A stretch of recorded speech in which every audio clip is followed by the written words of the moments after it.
story over again. My first paying job. I was doing stand-up comedy for about a year on and off, as much as I could do it in Washington, D.C. And I was hanging out at a bar in D.C. called the Child Herald.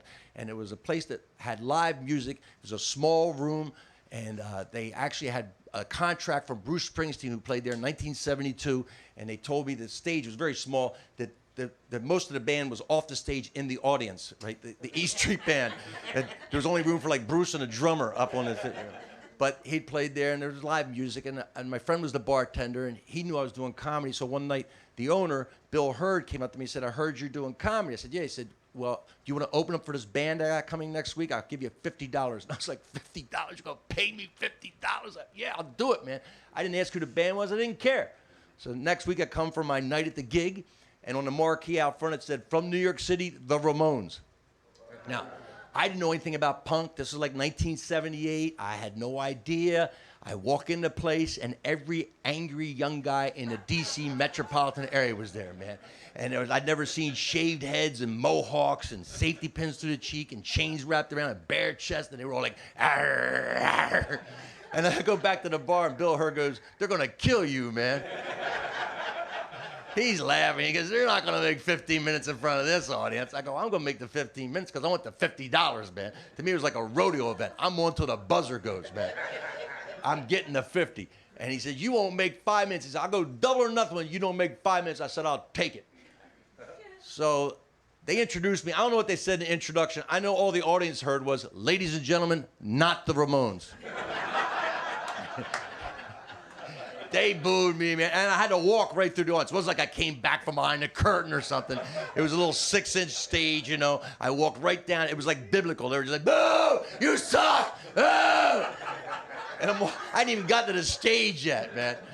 And I get up on the stage. I start doing my little act. I only had this little act that went from A to B to C. You know, "I'm from New Jersey. Boo! Boo!" And apparently I talked for about a half a minute or so, and one of the guys, he couldn't take it, man. He just took his beer. They had bugs of beer, and he just shot his beer at me, man, and hit me with a beer. And it's a tiny stage. I'm just holding on the mic. I just act like I get hit with ocean spray on the front of a boat, you know. Just shook it off. Anyway, right back to my act. You know. My mom said, right back to my act.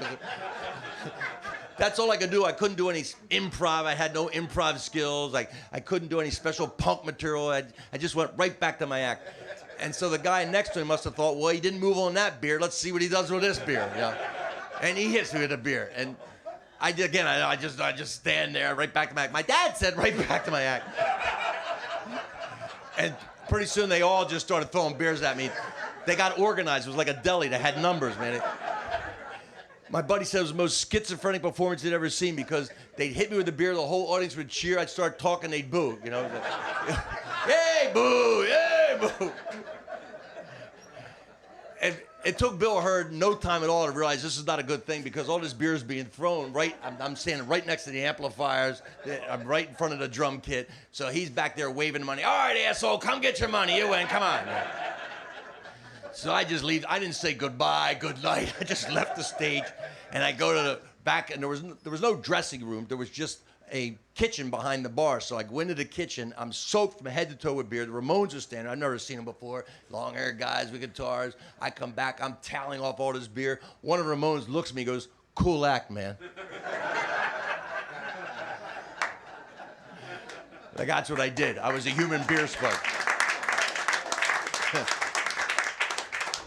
I got to tell you, this is an addendum to that. I put that story, a version of that story, in a book I Killed that came out about 10 years ago. So a DC rock critic at first told this guy who contacted me and said, there was no opening act for Ramones. I was there that night. There was no opening act for Ramones. He challenged my version. He said, you didn't do that. And so I told this guy, I said, let me talk to the guy. He said, well, he doesn't really want to talk to us. I said, look, you tell him I did do it.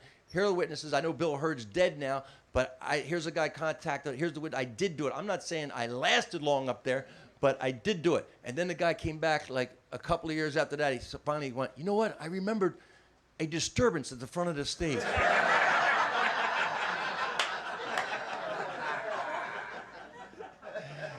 That's what I was, a disturbance at the front of the stage.